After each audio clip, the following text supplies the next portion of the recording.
Hello friends. आज के इस सेशन में भौतिक विज्ञान से संबंधित एक बहुत ही ज़्यादा महत्वपूर्ण टॉपिक लेकर आए हैं, विद्युत आवेश यानी कि इलेक्ट्रिक चार्ज। आज के इस लेक्चर में विद्युत आवेश यानी कि इलेक्ट्रिक चार्ज से संबंधित सभी टर्म्स को जानेंगे और समझने का प्रयास करेंगे, ताकि इससे रिलेटेड कोई भी क्वेश्चन किसी भी एग्ज़ाम में पूछा जाए तो आप उन क्वेश्चंस का आंसर दे सकें। यह सेशन थ्योरी सेशन होगा, बाकी इसके क्वेश्चंस अगले वीडियो में आएंगे। तो लेट अस स्टार्ट, देखते हैं आगे। सबसे पहले हम समझने का प्रयास करेंगे कि विद्युत आवेश यानी कि इलेक्ट्रिक चार्ज क्या होता है। इस टर्म्स को आप लोग अपने डेली लाइफ में आसपास हर हमेशा सुनने को मिलता होगा। चार्जिंग, चार्ज, आवेश, इस तरह का, जैसे मोबाइल चार्ज करना, बैटरी चार्ज करना, इस तरह का। तो सबसे पहले समझते हैं कि चार्ज होता क्या है। तो फिजिक्स की भाषा में देखा जाए तो फिजिक्स में कहा जाता है कि पदार्थ का वह गुण जिसके कारण वह विद्युत क्षेत्र या चुंबकीय क्षेत्र उत्पन्न करता है। अब ये विद्युत क्षेत्र या चुंबकीय क्षेत्र क्या होता है? अब अपने दैनिक जीवन में कभी ना कभी चुंबक जरूर देखा होगा, और चुंबक से बचपन में लोग खेलते भी हैं। तो देखे होंगे कि जब दो चुंबक को या एक चुंबक या एक लोहे को पास में लाया जाता है तो वो एक दूसरे को कुछ दूर से ही आकर्षित कर लेते हैं, यानी अपनी ओर खींचते हैं। और एक चुंबक के पास, जैसे मान लिया जाए कि एक चुंबक यहाँ रखा है और दूसरा चुंबक या लोहा यहाँ है, तो दोनों अगर आकर्षित नहीं कर रहे हैं तो उसके बाद क्या होता है, जैसे जैसे मान लेते हैं ये ए है और ये बी है, तो जैसे जैसे इस बी को हम इस ए के तरफ लेकर आते हैं तो एक ख़ास बिंदु, एक ख़ास पॉइंट आता है। मान लिया कि इस पॉइंट, तो इस पॉइंट पर आने के बाद इस लोहे या चुंबक को ये चुंबक अपनी ओर आकर्षित कर लेता है, और इस खास बिंदु से पहले इसको अपनी ओर आकर्षित नहीं करता है, यानी इस पर कोई बल नहीं लगाता है। तो वहीं जो इस चुंबक के चारों ओर एक ख़ास एरिया होता है जहाँ की वो अपना चुंबकीय बल लगा सकता है, उस खास एरिया को हम लोग इस चुंबक का चुंबकीय क्षेत्र बोलेंगे। उसी प्रकार से विद्युत आवेश यानी इलेक्ट्रिक चार्ज भी जो होता है, उसके चारों ओर भी एक इस तरह का खास एरिया होता है, खास रीजन होता है। जैसे अगर ये जैसे अगर एक चार्ज है ये, तो इस चार्ज के चारों ओर एक खास एरिया होगा जिसमें कि एक प्रकार का इस आवेश के द्वारा आकर्षण या विकर्षण बल लगाया जाएगा दूसरे आवेश पे। तो उस खास एरिया को हम लोग विद्युत क्षेत्र बोलते हैं। और उसी तरह से उस चुंबक के चारों ओर के खास एरिया को, जिसमें कि वह चुंबकीय बल लगा सकता है, जहाँ तक उसका चुंबकीय बल लगाने की शक्ति है, तो उस एरिया को हम लोग चुंबकीय क्षेत्र कहते हैं। और इस आवेश के चारों ओर यानी चार्ज के चारों ओर के एरिया को विद्युत क्षेत्र कहते हैं। तो कहता है कि आवेश किसी पदार्थ का वह गुण है जिसके कारण वह अपने चारों ओर विद्युतीय क्षेत्र यानी इलेक्ट्रिक फील्ड या चुंबकीय क्षेत्र यानी कि मैग्नेटिक फील्ड प्रोड्यूस करता है। इस तरह से आवेश को हम परिभाषित कर सकते हैं। अब बात यह है कि आवेश किस अवस्था में विद्युत क्षेत्र उत्पन्न करेगा और किस अवस्था में चुंबकीय क्षेत्र उत्पन्न करेगा। तो यहाँ भौतिकी में दो तरह के अवस्था देख सकते हैं आवेश को। जब आवेश स्थिर में हो, मतलब कि एक जगह पे जब रुका हुआ हो। जैसे मान लेते हैं कि ये Q एक आवेश है और इसका कोई गति नहीं है, यानी एक जगह पे ये रुका हुआ है, यानी कि V = 0। तो इस स्थिति में क्या है, इस स्थिति में यह अपने चारों ओर विद्युत क्षेत्र उत्पन्न करेगा। यानी जब आवेश स्थिर अवस्था में होता है, यानी कि कोई गति नहीं कर रहा होता है, तो उस स्थिति में आवेश जो है अपने चारों ओर विद्युत क्षेत्र उत्पन्न करता है। उसके ठीक उल्टा जब आवेश गतिशील होता है, आवेश गतिशील कब होता है, आप देखे होंगे विद्युत धारा के बारे में जब पढ़ते हैं, इलेक्ट्रिक करंट, तो उसमें क्या है कि उसमें कहा जाता है कि आवेशों की प्रवाह को विद्युत धारा कहते हैं, या the rate of flow of electric charge is called electric current. यानी कि जब आवेश फ्लो करता है किसी वायर के अंदर, किसी कंडक्टिंग वायर के अंदर, तो उसको हम लोग विद्युत धारा कहते हैं। तो उस अवस्था में जब आवेश फ्लो कर रहा होता है, यानी एक जगह से दूसरी जगह चल रहा होता है, गतिशील होता है, तो उस अवस्था में वह अपने चारों ओर चुंबकीय क्षेत्र उत्पन्न करता है। तो इस तरह से इसके बारे में ये दो टॉपिक हैं। 2 पॉइंट्स है कि जब विद्युत आवेश स्थिर अवस्था में होता है तो वह विद्युत क्षेत्र उत्पन्न करता है, और जब विद्युत आवेश गतिशील अवस्था में होता है तो अपने चारों ओर चुंबकीय क्षेत्र उत्पन्न करता है। विद्युत आवेश को भौतिकी में कैपिटल क्यू या स्मॉल क्यू द्वारा दर्शाया जाता है। इसको दर्शाने के लिए भौतिक विज्ञान में या भौतिकी में विद्युत आवेश को क्यू द्वारा इंडिकेट किया जाता है, क्यू का इस्तेमाल करते हैं इसको दिखाने के लिए। अगला टर्म है इसके बारे में कि आवेश का ऐसा ही मात्रक कूलम्ब होता है। कूलम्ब हमारे एक साइंटिस्ट का नाम है, एक वैज्ञानिक है जिनके सम्मान में उनके नाम पे आवेश का मात्रक रखा गया है, जिसको कि कैपिटल सी द्वारा इंडिकेट किया जाता है। कैपिटल सी आवेश का ऐसा ही मात्रक कूलम्ब होता है जिसको कैपिटल सी द्वारा इंडिकेट किया जाता है। आवेश का सीजीएस यूनिट पद्धति में मात्रक ईएसयू होता है, जिसको कि हम लोग इलेक्ट्रोस्टैटिक यूनिट ऑफ चार्ज या स्टेट कूलम्ब भी कहते हैं। आवेश का ऐसा ही मात्रक कूलम्ब होता है और आवेश का सीजीएस मात्रक ईएसयू होता है, जिसे कि इलेक्ट्रोस्टैटिक यूनिट ऑफ चार्ज या स्टेट कूलम्ब भी कहा जाता है। कूलम्ब को सी द्वारा दिखाते हैं। एक कूलम्ब बराबर होता है, एक कूलम्ब में 3 × 10⁹ ESU, यानी कि एक कूलम्ब में 3 × 10⁹ स्टेट कूलम्ब होते हैं और एक ESU में 3.3356 × 10⁻10 कूलम्ब होते हैं। तो ये इन दोनों कूलम्ब और ESU में रिलेशन है। एक कूलम्ब में 3 × 10⁹ ESU और एक ESU में 3.33 × 10⁻10 कूलम्ब। इसमें डेसिमल के बाद 1 से 2 पॉइंट भी चलेगा, 1 पॉइंट भी याद रख सकते हैं। इसके आगे है कि आवेश 2 प्रकार के होते हैं और इस प्रक्रिया को हम लोग, आवेश को 2 प्रकार के होने को हम लोग पोलरिटी ऑफ चार्ज कहते हैं, यानी आवेश की ध्रुवता कहते हैं। और इसके बारे में सर्वप्रथम में बेंजामिन फ्रैंकलिन के द्वारा बताया गया। एक साइंटिस्ट थे बेंजामिन फ्रैंकलिन, उसके द्वारा ये बात सबसे पहले बताई गई कि आवेश के 2 प्रकार होते हैं, यानी इलेक्ट्रिक चार्ज के 2 प्रकार होते हैं। एक होता है धन आवेश यानी पॉजिटिव चार्ज और एक ऋण आवेश निगेटिव चार्ज। और इस प्रक्रिया को हम लोग पोलरिटी ऑफ चार्ज या आवेशों की ध्रुवता कहते हैं। आवेश 2 प्रकार के होते हैं।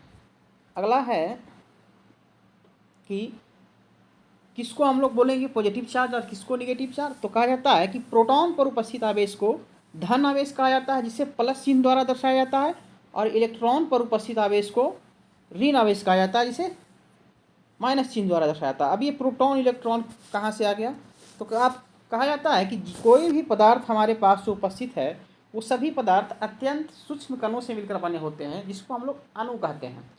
और पदार्थों के सभी अणु और भी अत्यंत सूक्ष्म कणों से मिलकर बने होते हैं, जिसको हम लोग परमाणु यानी कि एटम कहते हैं, एटम या परमाणु। अब कहा जाता है कि फर्दर जब इस परमाणु के अंदर हम झांकते हैं तो इस परमाणु के अंदर भी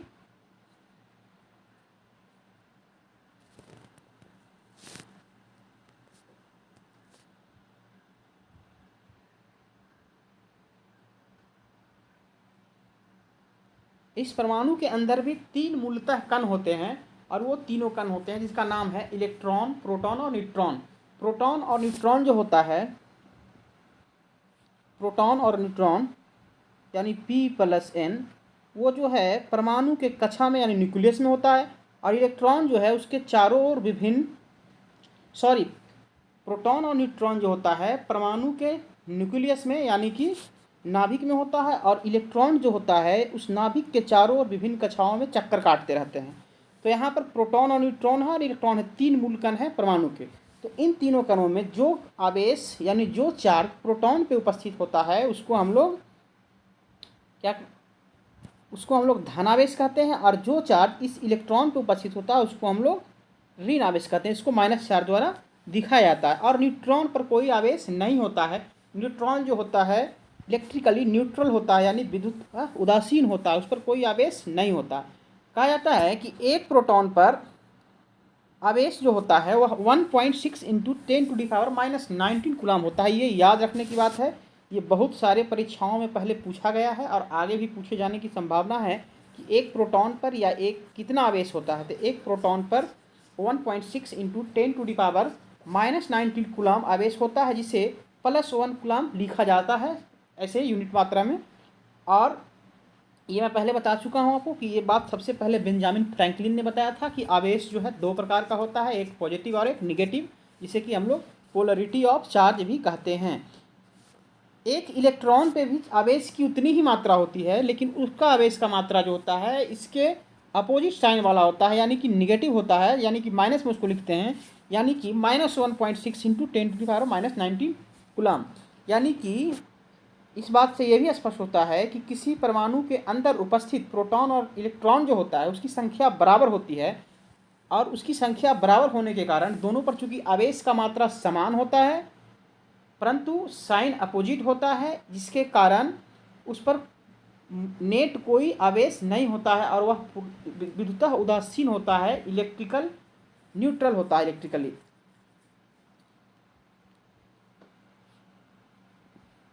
आगे है कि इलेक्ट्रॉन पर -1.6 इंटू 10⁻⁻19 कूलम होता है, जिसको -1 कूलम हम लिखते हैं। कहता आवेश के कुछ अब गुण हैं।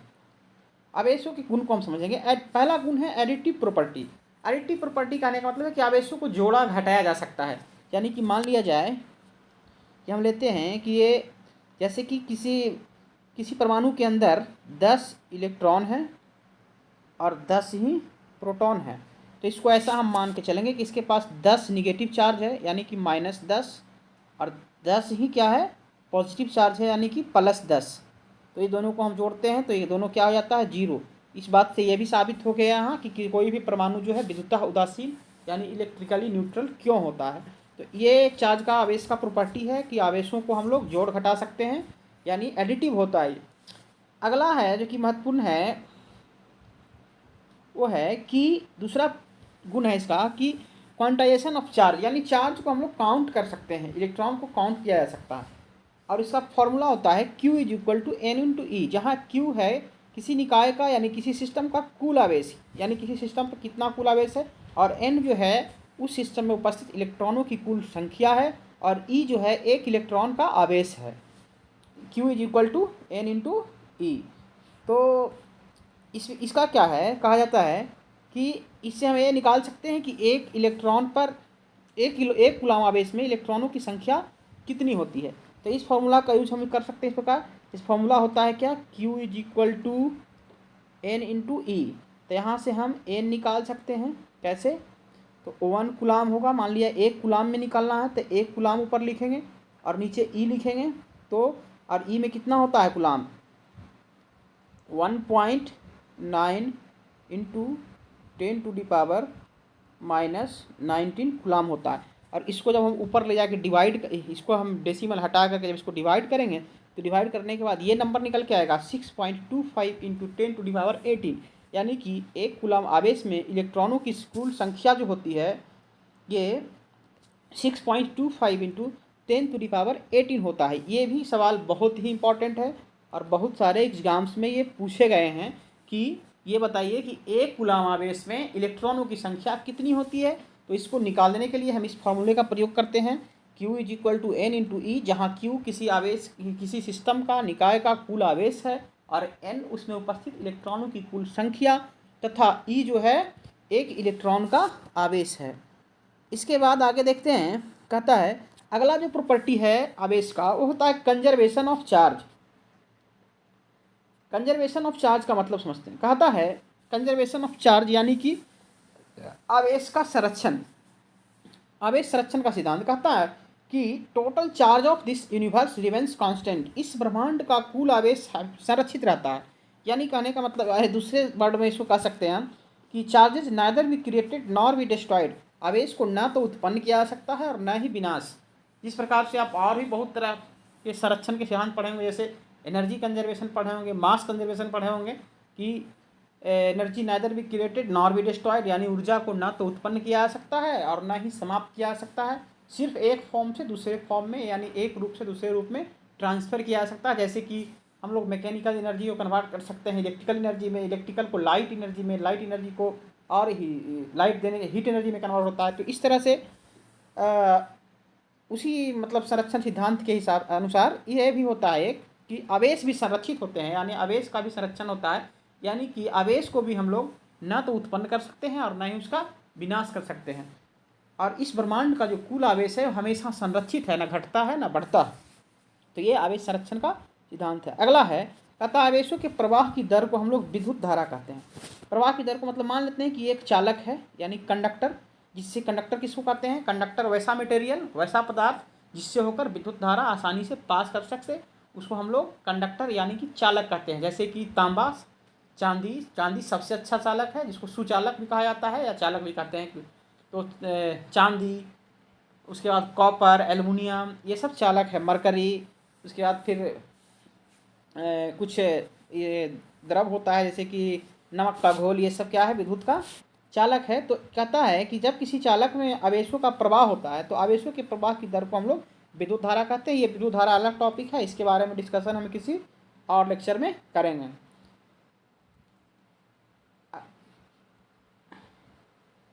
आगे है, इसके बारे में देखते हैं। कहता है दो समान प्रकृति के आवेश एक दूसरे को विकर्षित करते हैं तथा विपरीत प्रकृति के आवेश एक दूसरे को आकर्षित करते हैं। कहने का मतलब ये है कि दो आवेश है, मान लिया जाए कि एक प्लस है और दूसरा भी प्लस है, तो इन दोनों के बीच विकर्षण बल लगेगा। और एक अगर माइनस है और दूसरा भी माइनस है तो भी इन दोनों के बीच विकर्षण बल लगेगा, यानी एक दूसरे को दूर धकेलेंगे। वहीं यहाँ लिखा गया है कि दो समान प्रकृति के, यानी कि दोनों अगर पॉजिटिव है या दोनों अगर निगेटिव है तो दोनों एक दूसरे को रिपेल करेंगे। रिपेल करने का मतलब कि दोनों एक दूसरे को दूर धकेलेंगे, दोनों एक दूसरे पर बाहर की तरफ बल लगाएंगे, दोनों एक दूसरे के पास नहीं आना चाहेंगे। तो यही यहाँ लिखा गया है कि दो समान प्रकृति के आवेश एक दूसरे को विकर्षित करते हैं तथा विपरीत प्रकृति के आवेश एक दूसरे को आकर्षित करते हैं। दो आवेशों के बीच लगने वाले आकर्षण या विकर्षण बल को हम लोग स्थिर वैद्युतीय बल या इलेक्ट्रोस्टैटिक फोर्स कहते हैं, या इलेक्ट्रोस्टैटिक फोर्स कहा जाता है। कहता है कि जब दो आवेश होता है, जैसे मानते हैं कि एक आवेश ये Q1 है और ये दूसरा आवेश Q2 है, तो इन दोनों के बीच ये दोनों कोई भी आवेश हो, या तो ये प्लस हो या तो ये प्लस प्लस दोनों हो, या तो माइनस माइनस हो या प्लस माइनस हो। अगर प्लस माइनस होगा तो दोनों के बीच में आकर्षण बल लगेगा, और अगर दोनों समान पोलैरिटी का होगा तो दोनों के बीच में विकर्षण बल लगेगा, यानी कि रिपल्सन होगा।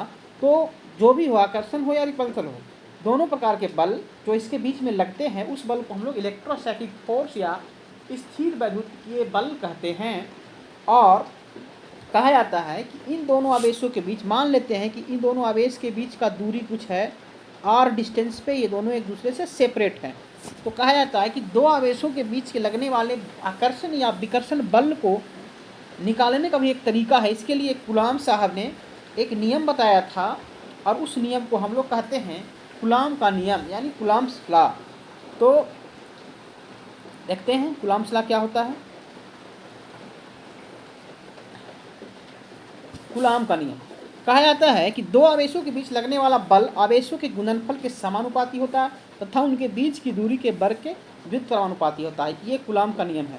इसको हम इस प्रकार से समझ सकते हैं कि देखते, मान लेते हैं कि एक आवेश है यहाँ Q1 और दूसरा आवेश है Q2, और इन दोनों को कुछ दूरी पर सेपरेट किया गया है, वो दूरी मान लेते हैं कि r है। तो कूलाम का नियम कहता है कि दो आवेशों के बीच लगने वाला फोर्स जो होता है, यानी बल जो होता है, उन दोनों आवेशों के गुणनफल के समानुपाती होता है। समानुपाती मतलब directly proportional. The force between two electric charges is directly proportional to the product of charge, यानी कि कह सकते हैं इसको हम लोग कि F is directly proportional to Q1 into Q2, ये होता है। और दूसरा स्टेटमेंट है दूसरे सेंटेंस कि और दोनों के बीच लगने वाला बल, उनके बीच का जो ये r डिस्टेंस है, इस r डिस्टेंस का व्युत्क्रमानुपाती होता है। व्युत्क्रमानुपाती मतलब ऐसे देखते हैं कि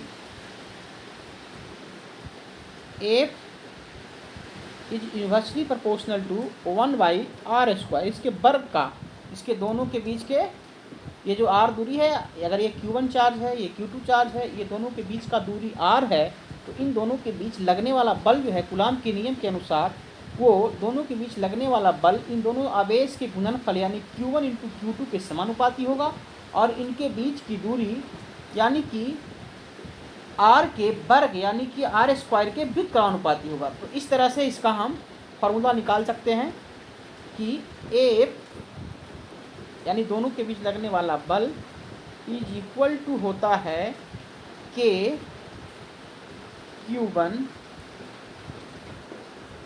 Q2 बाई आर स्क्वायर, जहाँ के जो है उसको हम लोग कूलाम्ब कांस्टेंट कहते हैं। इसका मान होता है कूलाम्ब कांस्टेंट का K is equal to 9 into 10⁹ newton into metre square पर कूलम स्क्वायर। ये इसका के का मान होता है कूलम कांस्टेंट का। ये बहुत ही इंपॉर्टेंट है कि कूलम कांस्टेंट का मान कितना होता है। तो 9 into 10⁹ newton into metre square पर कूलम स्क्वायर, ये होता है कूलम कांस्टेंट का मान। तो ये हो गया कूलम्ब्स लॉ। यानी फिर से इसको एक बार देखते हैं कि दो आवेशों के बीच लगने वाला बल आवेशों के गुणनफल के समानुपाती होता है तथा उनके बीच की दूरी के वर्ग के व्युत्क्रमानुपाती होता है। और फॉर्मूला जो होगा इसका F इज इक्वल टू के Q1 Q2 by are square, जहाँ के जो है उसको कूलम्ब कांस्टेंट कहते हैं और के का मान होता है 9 इंटू 10⁹ न्यूटन इंटू मीटर पर कूलम स्क्वायर। आवेश का जो अभी हम लोग मात्रक देखे थे कि आवेश का मात्रक कूलम्ब होता है। एक आवेश का बीमीय सूत्र की बात करते हैं, डायमेंशनल फॉर्मूला। तो आवेश का dimensional formula m0 a0 t power 1 और i की पावर 1 होता है, जहाँ i जो है करंट है यानी कि विद्युत धारा है। अब इसके बाद हम देखेंगे कि कोई ऑब्जेक्ट चार्ज कैसे होता है, क्या कारण है कि उसको चार्ज किया जा सकता है, कैसे चार्ज कर सकते हैं उसको हम।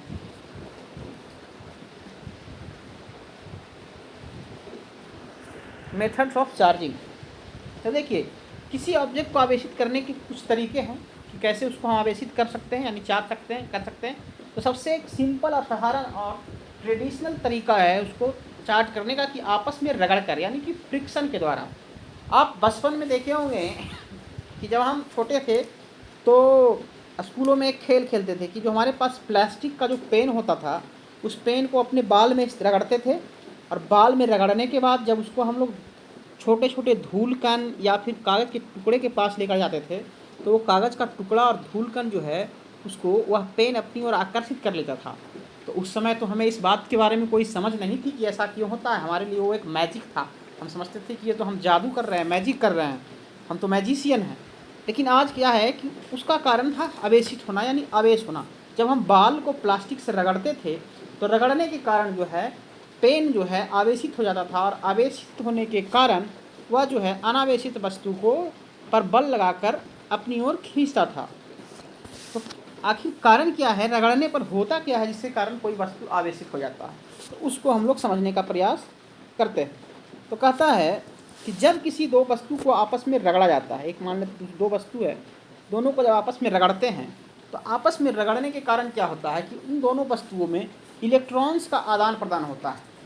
इलेक्ट्रॉन्स का आदान प्रदान कहने का मतलब ये है कि एक वस्तु से निकलकर कुछ इलेक्ट्रॉन्स जो है दूसरे में चले जाते हैं, तो इसके कारण जो है वो दोनों वस्तु आवेशित हो जाते हैं।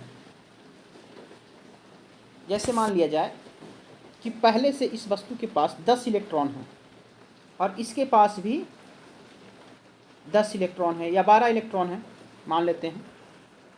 इस दोनों को आपस में रगड़ा जाता है। जब इसको रगड़ा जाता है तो क्या होता है, मान लेते हैं ऐसा कि इसमें से निकलकर 2 इलेक्ट्रॉन जो हैं इसमें चला आया पहले वस्तु में। तो जब पहले वस्तु में चला आया तो क्या हुआ रगड़ने के बाद कि अब इसके पास इलेक्ट्रॉनों की संख्या कितनी हो गई, इसमें 2 जोड़ देते हैं तो 12 हो गया और इसमें 2 घटा देते हैं तो 10 हो गया, क्योंकि इसने इलेक्ट्रॉन का त्याग किया है और इसने इलेक्ट्रॉन का ग्रहण किया है। तो इसके पास 12 इलेक्ट्रॉन हो गया और इसके पास 10 इलेक्ट्रॉन हो गया। अब क्या हुआ, क्योंकि पहले से आपको पता है, मैं इस लेक्चर में ये बात डिस्कस कर चुका हूँ ऑलरेडी कि किसी भी वस्तु के पास जो परमाणु उपस्थित होता है उस परमाणु में हमेशा इलेक्ट्रॉनों और प्रोटॉनों की संख्या बराबर होती है, इसलिए वह इलेक्ट्रिकली न्यूट्रल होता है। और क्योंकि इलेक्ट्रॉन और प्रोटॉन पर आवेश की मात्रा समान होती है, बस उसके साइन अलग होते हैं, तो यहाँ भी वही स्थिति है कि चूँकि इसके पास अगर 10 इलेक्ट्रॉन है तो इसके पास 10 प्रोटॉन भी है और इसके पास 12 इलेक्ट्रॉन है तो इसके पास 12 प्रोटॉन भी है दूसरी वस्तु के पास। तो अब क्या हुआ कि रब करने के बाद आपस में फ्रिक्शन रगड़ने के बाद जब 2 इलेक्ट्रॉन इस दूसरी वस्तु से जब पहली वस्तु में ट्रांसफ़र हो गया तो उसके कारण क्या हुआ कि इसके पास 2 इलेक्ट्रॉन की डेफिशिएंसी हो गई, यानी 2 इलेक्ट्रॉन की कमी हो गई, और इसके पास 2 इलेक्ट्रॉन गेन हो गया, यानी इसके पास 2 इलेक्ट्रॉन बढ़ गया। अब क्या हुआ, क्योंकि प्रोटॉन की संख्या तो बढ़ी नहीं है, यानी कि धनावेश की संख्या इसके पास बढ़ी नहीं है, धनावेश की मात्रा में कोई वृद्धि नहीं हुई है, यानी कि इसके पास धनावेश अभी भी 10 है पहली वस्तु के पास, लेकिन ऋण आवेश अब इसके पास 12 हो गया, इसलिए 2 जो है इसके पास निगेटिव चार्ज इसके ऊपर आ गया। और इसके पास सेम क्या हुआ कि इसके पास भी इसके प्रोटॉन में कोई परिवर्तन नहीं हुआ, प्रोटॉन की संख्या में, इसलिए धनावेश में कोई परिवर्तन नहीं हुआ, परंतु इसके पास क्या हुआ कि 2 इलेक्ट्रॉन घट जाने के कारण, क्योंकि इलेक्ट्रॉन की संख्या 10 हो गई परंतु प्रोटॉन की संख्या 12 ही रह गई अब भी, इसलिए 2 धनावेश इस पर बढ़ गया, यानी इस पर लिखेंगे 2 इलेक्ट्रॉन और इस पर माइनस चार्ज आ गया, और इसमें 2 क्या आ गया, प्लस चार्ज आ गया।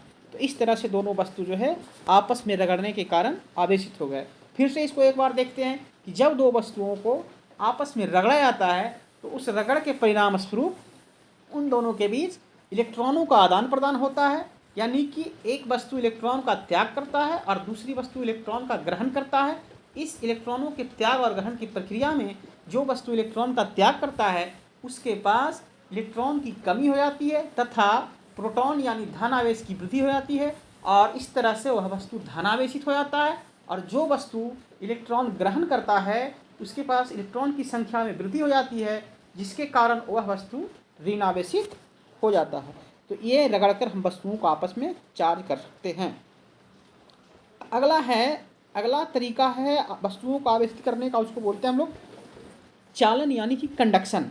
कंडक्शन मेथड से भी हम लोग वस्तुओं को आवेशित कर सकते हैं। अब वो कंडक्शन मेथड क्या है, तो इसके बारे में हम लोग समझते हैं कि कंडक्शन मेथड द्वारा किसी वस्तु को हम आवेशित कैसे करेंगे। कंडक्शन यानी चालन का सिंपल प्रक्रिया है। इसमें क्या होता है कि किसी आवेशित वस्तु को अगर हम किसी दूसरे अनावेशित वस्तु से किसी चालक के द्वारा या डायरेक्टली एक दूसरे को टच में ले आते हैं, संपर्क में ले आते हैं, तो वह वस्तु जो है आवेशित हो जाता है। जैसे मान लिया जाए कि ये एक वस्तु है, इधर ले लेते हैं ऐसा, ये एक वस्तु है, इसके पास मान लेते हैं कि चार्ज, ये मान लेते हैं कि चार्ज है,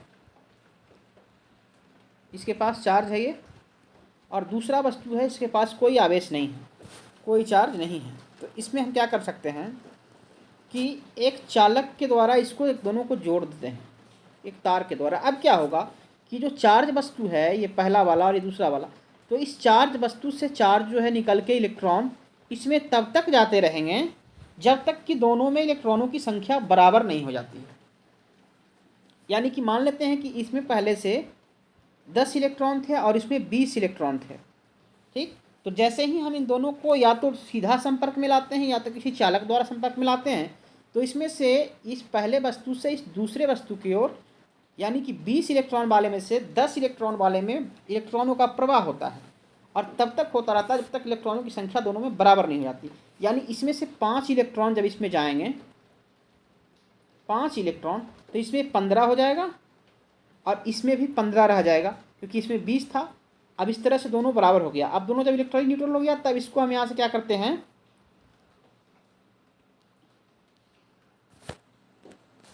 कि इस कंडक्टर को हटा देते हैं। जब इस कंडक्टर को हम यहाँ से हटा देंगे, अब क्या हो गया कि चूंकि पहले इसके पास 10 इलेक्ट्रॉन थे, लेकिन अब इलेक्ट्रॉनों की संख्या 15 है, क्योंकि प्रोटॉनों की संख्या में कोई परिवर्तन हुआ नहीं है, क्योंकि प्रोटॉन और इलेक्ट्रॉन तो बराबर होते हैं। तो पहले 10 इलेक्ट्रॉन थे, इसका मतलब है कि इसके पास 10 प्रोटॉन भी थे, और लेकिन अब इलेक्ट्रॉनों की संख्या कितना हो गया, 15 हो गया, और प्रोटॉन की संख्या 10 ही रह गई है। इस तरह से 5 जो है चार्ज इसके पास बढ़ गया, 5 इलेक्ट्रॉन की संख्या बढ़ गया, और इस तरह से ये वस्तु भी है क्या है, आवेशित हो गया। पहले अनावेशित था, आवेशित हो गया। इस तरह से हम कह सकते हैं कि कंडक्शन यानी चालन मेथड में क्या होता है कि 2 वस्तुओं को आपस में टच करके या फिर आपस में किसी चालक तार द्वारा कनेक्ट करके हम लोग आवेशित कर सकते हैं। इसी मेथड द्वारा हम अपने मोबाइल फ़ोन, बैटरी, टॉर्च ये सब चार्ज करते हैं। जो हमारे पास घर में बिजली का कनेक्शन आ रहा होता है उसमें चार्ज होता है, और जब हमारे मोबाइल की बैटरी डिस्चार्ज हो जाता है, उसमें चार्ज खत्म की संख्या कम हो जाती है, तो क्या करते हैं हम लोग चार्जर के द्वारा उसको कनेक्ट कर देते हैं।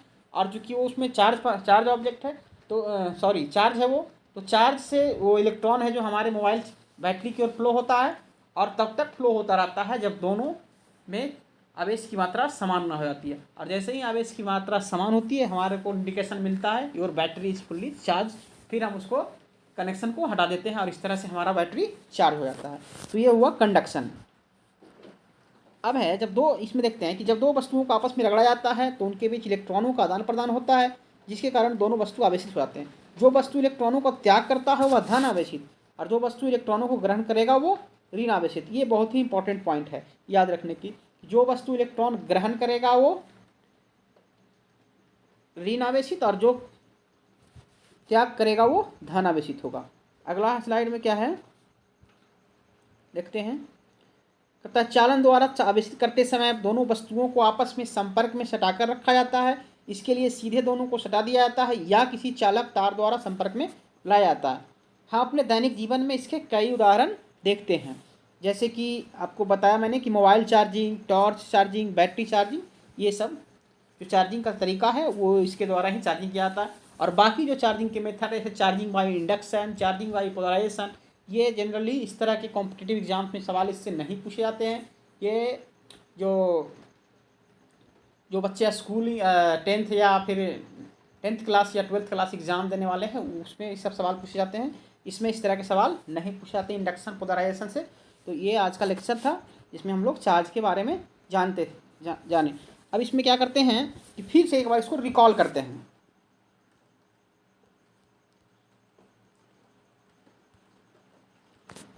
सबसे पहले समझते हैं विद्युत आवेश का डेफिनेशन। सीधा याद रखना है विद्युत आवेश का डेफिनेशन। किसी पदार्थ का किसी वस्तु का वह गुण जिसके कारण वह अपने चारों ओर विद्युत क्षेत्र या चुंबकीय क्षेत्र उत्पन्न करता है, वह गुण उस पदार्थ का आवेश कहलाता है। विद्युत क्षेत्र क्या होता है? कोई आवेश के चारों ओर वह एरिया जिस एरिया में वह विद्युत बल लगा सकता है। उसी तरह से किसी चुंबक के चारों ओर वह एरिया, वह क्षेत्र जहाँ तक उसका चुंबकीय शक्ति काम करता है। जब विद्युत आवेश स्थिर अवस्था में होता है, ये इंपॉर्टेंट पॉइंट है, तो वह विद्युत क्षेत्र उत्पन्न करता है। और जब विद्युत आवेश गतिशील अवस्था में होता है तो वह अपने चारों ओर चुंबकीय क्षेत्र उत्पन्न करता है। गतिशील अवस्था में विद्युत क्षेत्र कब होते हैं, विद्युत आवेश कब होता है? जब किसी तार से इलेक्ट्रिक करंट यानी कि विद्युत धारा प्रवाहित हो रहा है, तो उस स्थिति में उस तार के अंदर विद्युत आवेश गतिशील अवस्था में होता है, जिसके कारण उस तार के चारों ओर जो है चुंबकीय क्षेत्र उत्पन्न होता है। विद्युत आवेश को हम लोग भौतिकी में कैपिटल क्यू या स्मॉल क्यू द्वारा दर्शाते हैं, इंडिकेट किया जाता है। विद्युत आवेश का एसआई मात्रक कूलम होता है, जिसको हम लोग कैपिटल सी द्वारा इंडिकेट करते हैं। आवेश का सीजीएस मात्रक ESU होता है, जिसे हम लोग इलेक्ट्रोस्टैटिक यूनिट ऑफ चार्ज या स्टेट कूलम्ब को ही कहते हैं। कूलम्ब को सी संकेत द्वारा सूचित किया जाता है। एक कूलम्ब बराबर 3 × 10⁻9 ESU होता है। एक ESU बराबर 3.356 × 10⁻90 कूलम होता है। आवेश दो प्रकार के होते हैं। इस बात को सबसे पहले बेंजामिन फ्रैंकलिन ने बताया था, और इस प्रक्रिया को पोलरिटी ऑफ चार्ज या आवेश की ध्रुवता कहते हैं, ऋण आवेश और धन आवेश। अगला है कहता है कि प्रोटॉन पर उपस्थित आवेश को धन आवेश कहते हैं, जिसे प्लस चिन्ह द्वारा दर्शाया जाता है। और इलेक्ट्रॉन पर उपस्थित आवेश को ऋण आवेश कहा जाता है, जिसे माइनस चिन्ह द्वारा दर्शाया जाता है। न्यूट्रॉन विद्युतः उदासीन होता है, उस पर कोई आवेश नहीं होता है। एक प्रोटॉन पर आवेश 1.6 × 10⁻−19 कूलम होता है, जिसे +1 कूलम लिखते हैं। और एक इलेक्ट्रॉन पर आवेश की मात्रा -1.6 × 10⁻19 कूलम होता है, जिसको -1 कूलम लिखा जाता है। आवेशों के मूलतः गुण 3 है, मूलतः गुण होते हैं 3, जिसमें एक है एडिटिव प्रॉपर्टी। एडिटिव प्रॉपर्टी का मतलब आवेशों को हम लोग जोड़ सकते हैं एक दूसरे से। अगला है क्वांटाइजेशन ऑफ चार्ज। इसमें हम फॉर्मूला है ये Q = N × E। इस फॉर्मूले की मदद से हम किसी आवेशित वस्तु में इलेक्ट्रॉनों की संख्या कितनी है वो हम निकाल सकते हैं, अगर उसका आवेश मालूम हो तो। जहाँ Q = निकाय का कुल आवेश है, N इलेक्ट्रॉनों की कुल संख्या है, और E एक इलेक्ट्रॉन का आवेश है। अगला है कहता है कि एक कूलम आवेश में इलेक्ट्रॉनों की संख्या 6.25 × 10⁻11 होता है। चार्ज जो है कंजर्व है इस पूरे यूनिवर्स का, यानी कि संरक्षित है। Charge is neither be created nor be destroyed. Charge को ना तो उत्पन्न किया जा सकता है और ना ही इसका विनाश किया जा सकता है। आवेशों की प्रवाह को दर को विद्युत धारा कहते हैं। The rate of flow of electric charge is called electric current. कहता है कि दो समान प्रवृत्ति के आवेश यानी कि प्लस प्लस या दो समान प्रवृत्ति के आवेश यानी कि माइनस माइनस एक दूसरे को विकर्षित करते हैं यानी कि रिपेल करते हैं, उस पर रिपल्सन फोर्स लगाते हैं, विकर्षण फोर्स लगाते हैं, विकर्षण बल लगाते हैं। और दो विपरीत प्रकृति के आवेश यानी कि माइनस है और एक प्लस है तो वो एक दूसरे को आकर्षित करते हैं यानी एक दूसरे पर अट्रैक्शन फोर्स लगाते हैं। और दो आवेशों के बीच लगने वाले इस आकर्षण या विकर्षण यानी अट्रैक्शन या रिपल्सन फोर्स को हम लोग स्थिर बहुतीय बल या इलेक्ट्रोस्टैटिक फोर्स कहते हैं। और दो आवेशों के बीच लगने वाले बल को कूलाम के नियम के द्वारा निकाला जाता है। कूलाम के नियम से हम लोग को पता चलता है। अब कूलाम का नियम क्या है, तो कहा जाता है कि दो आवेशों की जब कोई दो आवेश है और वो दोनों आवेश को एक दूसरे से आर डिस्टेंस पे यानी आर दूरी पे रखा गया है तो दो आवेशों के बीच जो लगने वाला बल है वो आवेशों के गुणनफल के समानुपाती होता है तथा उनके बीच की दूरी के वर्ग के व्युत्क्रमानुपाती होता है। इस तरह से इसका फॉर्मूला होता है फोर्स निकालने का यानी बल निकालने का, F = K/Q1Q2/r², जहाँ K जो है कूलाम्स कांस्टेंट है, कूलाम नियतांक है जिसका मान 9 × 10⁹ न्यूटन मीटर स्क्वायर पर कूलाम स्क्वायर होता है। सॉरी यहाँ स्क्वायर मिसिंग है। और आवेश का जो बीमीय सूत्र होता है वो m0 L0 T⁻1 और I⁻1, जहाँ ये T टाइम है और I करंट है। अब इसके बाद देखते हैं कि कोई वस्तु आवेशित क्यों होता है, कैसे होता है। तो किसी वस्तु को आवेशित करने का कुछ तरीका यहाँ पे है। जैसे पहला तरीका है आपस में रगड़कर यानी बाई रबिंग यानी फ्रिक्शन के द्वारा। जब दो वस्तु को आपस में रगड़ा जाता है तो उन दोनों वस्तुओं के बीच में इलेक्ट्रॉनों का आदान प्रदान होता है यानी एक वस्तु जो है इलेक्ट्रॉनों का त्याग करता है और दूसरी वस्तु इलेक्ट्रॉनों को ग्रहण करता है। जो वस्तु इलेक्ट्रॉनों का त्याग करता है वह वस्तु जो है धनावेशित और जो ग्रहण करता है वो ऋण आवेशित हो जाता है। दूसरा तरीका है चालन द्वारा यानी कि कंडक्शन के द्वारा। कंडक्शन के द्वारा कैसे चार्ज होता है, एक आवेशित वस्तु को दूसरे जब अनावेशित वस्तु को टच में लाया जाता है यानी कांटेक्ट में लाया जाता है या किसी चालक तार के द्वारा या डायरेक्टली, तो आवेशित वस्तु से अनावेशित वस्तु की ओर आवेश का प्रवाह तब तक होता रहता है जब तक कि दोनों में आवेश बराबर ना हो जाए। उस बात को ऐसे भी समझा जा सकता है कि जैसे मान लेते हैं कि ये बड़ी बाल्टी है और ये एक छोटी बाल्टी है। इस बड़ी बाल्टी ने पानी फुल भरा हुआ है और ये छोटी बाल्टी खाली है। तो हम क्या करते हैं कि इस बड़ी बाल्टी को छोटी बाल्टी को एक पाइप के द्वारा कनेक्ट कर देते हैं। अब क्या होगा कि इस बड़ी बाल्टी से इस छोटी बाल्टी की ओर पानी का प्रवाह शुरू हो जाएगा और ये तब तक होता रहेगा जब तक दोनों में पानी का स्तर समान ना हो जाए।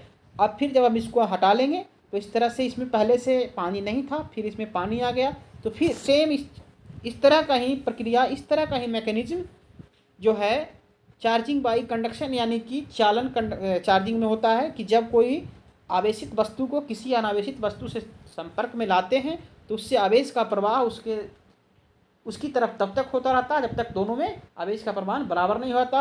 और फिर जब बराबर हो जाता है, जब उसके कॉन्टैक्ट को हम हटा लेते हैं तो अनावेशित वस्तु भी आवेशित हो जाता है। और इसी प्रक्रिया द्वारा हम लोग अपने मोबाइल के बैटरी को, टॉर्च को, इस बैटरी को इस तरह से हम लोग इसको चार्ज करते हैं। तो ये था आज का हमारा सेशन विद्युत आवेश या इलेक्ट्रिक चार्ज के बारे में।